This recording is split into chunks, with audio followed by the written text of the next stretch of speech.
छोड़ी दया चरवा नया बोलो तनी कि तोर दिलवा मोर दिलवा एक से मिला रे तब तक ठीक रहे। मोदी जी हमारा पर ध्यान दिलो। हाँ जी। बाकी जब ले संगे वाला हो गई एगो कापियो मिल जाए 4 रुपया के तो धनवाने जाना अब लगा हमारे ना इनको मिल जाए तो बाकी संगे भी होई। अब क्या करो अब जान मानी जे श्रोता वैसने बड़े यूट्यूब वाला भाई को ही तरी व्यूअर मिलता तो वैसने काम करो। हाँ जी। वो दोनों से लोग याद रखी तो जय जय बाबा गीत सुना कौन हो कौन तो ये ले लो कि अब की गई लगा कहिया ओई बोए मुनवा के पापा कि हमरा के काले ओइबा ए मुनवा के बाकी फिर बुझा तो माइनरे हुई। हमारे देखा देखी चंदन भैया हमार अटैची के सहारा ले लो। हाँ भाई आ संगे रहे वाला लोग कवि होखे अमरजीत होखे मनोज ठाकुर दीपक जी ये लोग इतना मानेला ये लोग चाहेला कि कैसे जम। हाँ जी। तो कोनो गीत हमने के गाई जो जम्बे करी बाकी मनोज ठाकुर जी गीत बड़ा सुंदर निकलने बनी बाबा बड़ी पुरान लय है कि तुम अगर साथ देने को वादा करो मैं यूं ही मस्त नगमे अरे गाती रहूं। हमारे चंदन गावेला कि पति के मरम सती जनी है सतभतरी में हरिया का जानी देखो ई कपार पे हाथ रख के क्रिया खेलक अगर हमरा के भाई मानत होइबे तो ई बतिया उनका और इशारा कर दिया झूठ ना हम तारे के इतना मानिला कि हम ना कही थी बाकी जीवन में गोलियों खाए के हुई किडनी देवे को हुई तो चंदन खाती दे दे ई क्रिया खेले हां कि तहरो रे इशारा कर दिया तुम कर दे सही बात कि पति के मरम सती जनी है सतभतरी में हरिया का जानी। एगो और क्रिया खेल एगो और क्रिया मरद के मरद अरे मरद जनी है होई मौगा ही जड़वा का जानी। आई रे अच्छा मर जो रे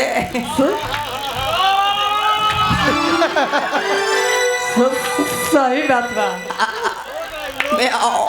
अतने से जान लिया कि जीवन में हमारे के भूलई है मत कबो ना तोरा खाती हम विकी तिवारी पे एक लाइन गा देनी तो हमारे के जीवन में भूलई है मत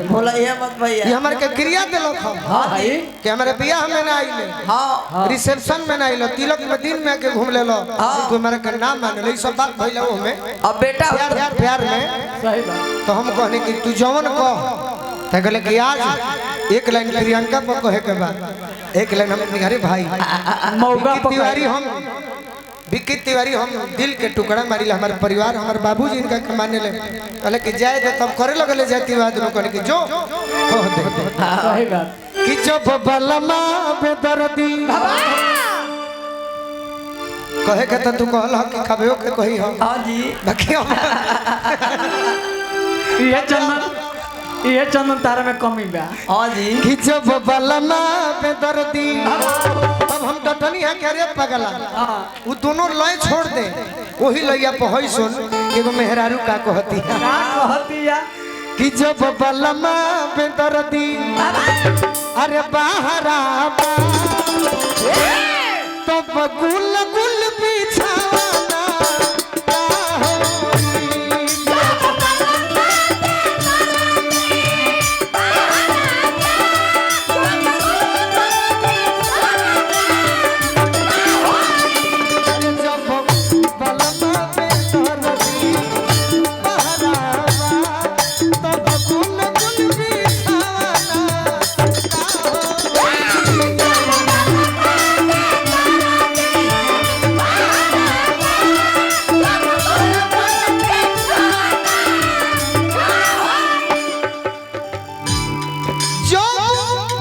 बात तो नहीं हमरो ना हो गया औरी जब बलमा में दर्दी बहरावा तो गुल गुल बिछवना अरे का हो जब बहरे उड़त सुमन जी कहत रहे अरविंद भैया लेकिन इनकर एक्टिंग हो जब हमारे कर ही नहीं जब बहरे उड़त गुल छहरावा जब बहरे उड़त गुल छहरावा तब और कितब फूलल फूलाना का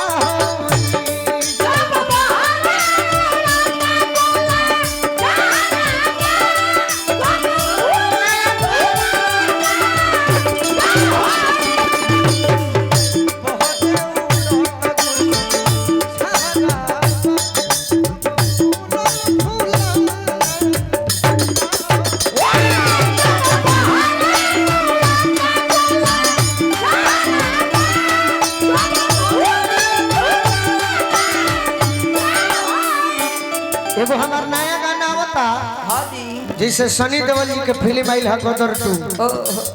एगो कौन जाने कौन फिल्म रहे नागिन वाला तो घरी हो सीडी वाला जमाना रहे तो एगो गीत रहे कि कैसे दो सावन आया निगाहें हाँ जी निगाहें साजन का घर जो भी हो निगाहें सावन आया बादल छाए बुलबुल चहके फूल खिले आने वाले सब आए हैं तो हमें करे कहनी अपना सोनू सिंह संगदिल भैया से कि कुछ भोजपुरी लिखी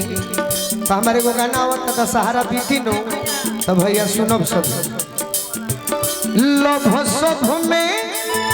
लइका लोग के नाम झूठो बदनाम बाटे एगो से जे कर मन ना भरे एगो से जे कर मन ना भरे उके हो लइकियो करे नाम बाटे लइकियो करे नाम बाटे जब बलमा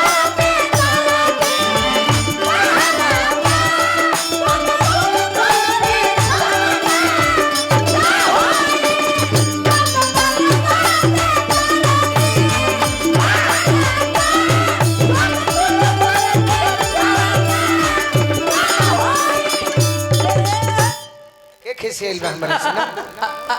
भाई काहे हंसत रह अरविंद भैया कहत कि हे तेरी मुंह बनेले बड़ू पागल ना चेहरा पर हंसी चाहिए हाँ जी हंसत रहला पर देखहूं वाला के मन लागेला अच्छा कहूं वाला के मन लागेला अरविंद भैया अगर अरविंद भैया ये बात कह देले तो जानत नहीं के रखे से आई हम अपना मने कुछ नहीं की कहले अपना जीवन में कहो ना क्रिया धरौले हाँ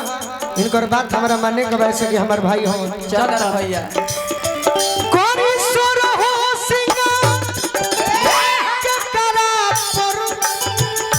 ये तो लाइन लास्ट हो गई तो लास्ट से कर दिया था ना सुनु सुन दिल विचारो नए करा पर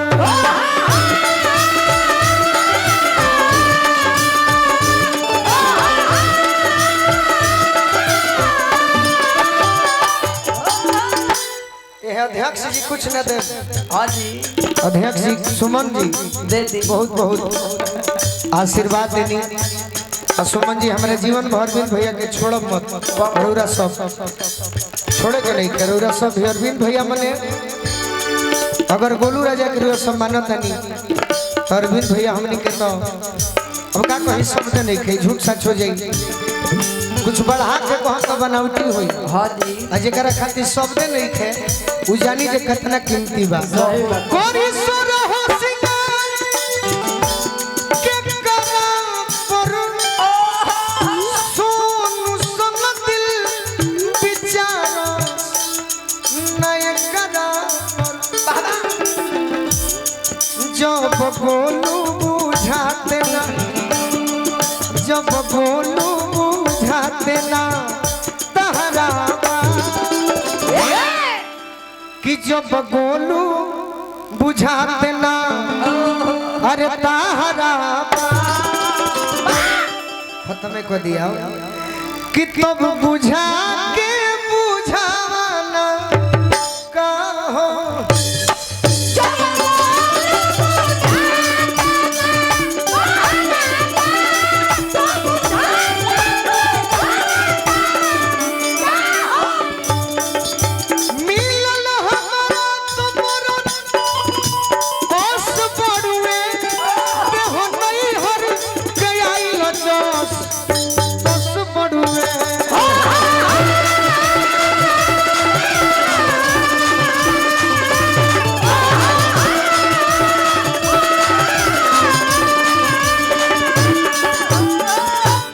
हमरा तो मर 10 बड़ुए हाँ जी देह नैहर से आई जस 10 बड़ुए जब मम्मी बने के दिन, जब मम्मी बने के दिन लम्हरावा अरे तो वकील के